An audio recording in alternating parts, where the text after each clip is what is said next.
Long before the concept of the selfie emerged, ancient Greeks and Romans told the tale of Narcissus, a character too enamored with his own reflection.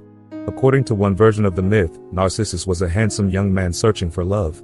After turning down a nymph named Echo, he encountered his own reflection in a river and fell deeply in love with it. So captivated that he could not pull himself away, he ultimately drowned. A flower sprouted at the spot of his demise, which we now refer to as the Narcissus flower. This myth encapsulates the essence of narcissism, an elevated, and at times harmful, self-obsession. However, it's not merely a concept found in advice columns. Narcissism is actively studied and classified by psychologists. The psychological definition indicates that narcissism involves an inflated, grandiose perception of oneself. Narcissists typically believe they are more attractive, intelligent, and significant than others, and feel entitled to special treatment. Psychologists categorize narcissism into two primary forms: grandiose and vulnerable narcissism. Additionally, there's narcissistic personality disorder, an extreme variant we will discuss later. Grandiose narcissism is the more recognizable type, characterized by extroversion, a desire for dominance, and a thirst for attention. Grandiose narcissists pursue recognition and authority, often seen in roles such as politicians, celebrities, or cultural icons. However, it's essential to note that not everyone striving for power is narcissistic. Many seek it for commendable reasons, such as personal growth or public welfare. In contrast, narcissists often seek power for the prestige and visibility it brings. On the other hand, vulnerable narcissists tend to be quieter and more reserved. They possess a strong sense of entitlement but are easily hurt or offended.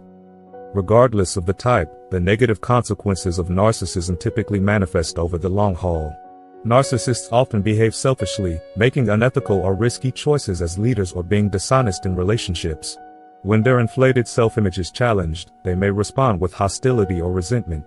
It resembles a condition where the individual feels fine, but those around them bear the brunt of the impact.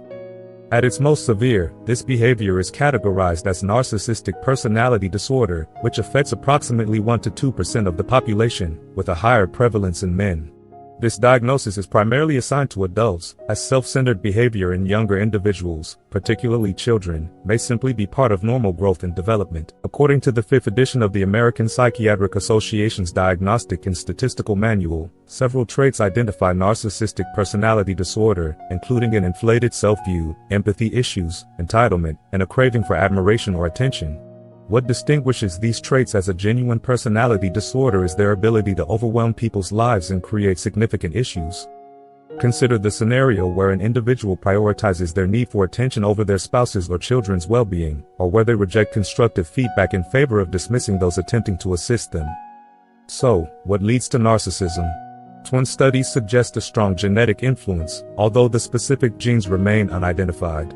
Environmental factors play a crucial role as well. Parents who excessively praise their children can nurture grandiose narcissism, while cold and controlling parenting can foster vulnerable narcissism. Culturally, narcissism appears to be more prevalent in societies that celebrate individualism and self-promotion.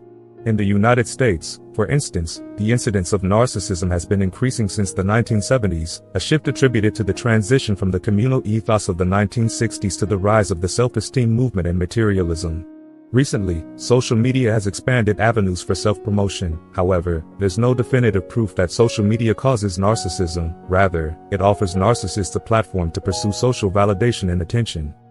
Can narcissists work on their negative traits? They can. Engaging in activities that foster honest self-reflection and empathy for others, such as psychotherapy or practicing compassion, can be beneficial. However, individuals with narcissistic personality disorder often struggle to maintain consistent efforts for self-improvement, as self-reflection can be uncomfortable when it reveals an unflattering truth. Don't forget to subscribe to this channel. Thanks for looking.